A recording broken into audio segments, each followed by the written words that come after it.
नमस्कार, स्वागत है आप सभी का और मैं हूं आपके साथ अभिषेक। जिस तेजी से टीकाकरण के जरिए कोरोना वायरस को बेअसर करने की कोशिश की जा रही है, उससे कहीं ज़्यादा तेजी से ये वायरस अपना रूप बदल रहा है।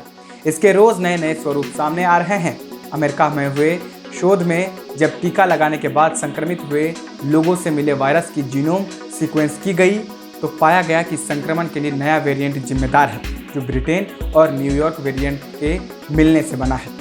भारत समेत ब्रिटेन में कोरोना का B1617.2 वेरिएंट बहुत तेजी से फैल रहा है। इस महामारी से लोगों को बचने के लिए सरकार वैक्सीनेशन पर ज़्यादा जोर दे रही है, लेकिन इसी बीच यूनाइटेड किंगडम यानी कि यूके से आए वैज्ञानिकों की एक रिपोर्ट ने सभी को चौंका दिया है। एक्सपर्ट का दावा है कि कोरोना के नए वेरिएंट पर वैक्सीन कम प्रभावी है। ऑक्सफोर्ड विश्वविद्यालय के प्रोफेसर और टीकाकरण पर संयुक्त कमेटी के उपाध्यक्ष एंथनी हार्नडेन ने कहा है कि कोरोना वैक्सीन वायरस के B1617.2 वेरिएंट पर निश्चित रूप से कम प्रभावी है। इसीलिए अब हमें बेहद सावधानी बरतने की ज़रूरत है, क्योंकि यह स्पष्ट नहीं है कि वायरस का वह रूप कितना संक्रामक है जिसकी पहचान भारत में हुई है। हार्नडेन ने आगे कहा कि हल्की बीमारी में टीके कम प्रभावी हो सकते हैं, लेकिन हमें नहीं लगता कि गंभीर बीमारी में वे कम प्रभावी होंगे। कुल मिलाकर हल्की बीमारी की स्थिति में संक्रमण को रोकने में निश्चित तौर पर ये कम प्रभावी है। हालांकि हार्नडेन ने कहा कि अभी तक ऐसे प्रमाण नहीं मिले हैं कि यह वेरिएंट ज़्यादा जानलेवा और संक्रामक है। यह भी अभी नहीं पता चला है कि क्या वायरस का कोई खास स्वरूप टीके से बच सकता है। हमें अब अगले कदम सोच समझकर उठाने पड़ेंगे। हार्नडेन के बयान के बाद ब्रिटेन के प्रधानमंत्री बोरिस जॉनसन ने कहा कि हमारा मानना है कि यह वेरिएंट पहले से ज़्यादा खतरनाक है। दूसरे शब्दों में कहा जाए तो यह एक व्यक्ति से दूसरे व्यक्ति में आसानी से फैल सकता है।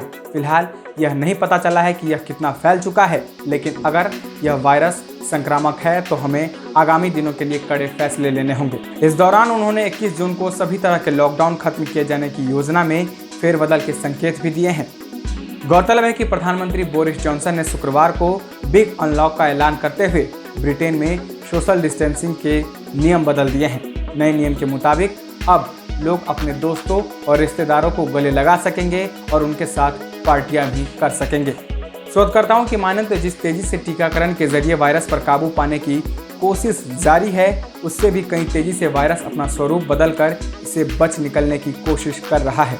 इसीलिए अभी भी एक ऐसे टीके पर काम करने की ज़रूरत है जो पूरी तरह से इस वायरस के खिलाफ काम करे। तो अब जो लोग वैक्सीन लगवा लिए होंगे, उनके मन में ये सवाल होगा कि हमने जो वैक्सीन लगवा लिया है वो हमारे बॉडी में कितना कारगर होगा। घबराइए नहीं, ये बिल्कुल कारगर होगा, क्योंकि अभी तक नए वेरिएंट के बारे में बहुत डिटेल जानकारी नहीं मिल पाई है। फिलहाल अभी भी हमें सतर्क रहने की ज़रूरत है। आपने वैक्सीन लगवा लिया है, इसका मतलब ये नहीं है कि आपको कोरोना नहीं होगा या ये नया वेरिएंट नहीं होगा। अभी भी सतर्क रहिए और जो भी सरकार के द्वारा नियम बनाए गए हैं उसका पालन करते रहिए।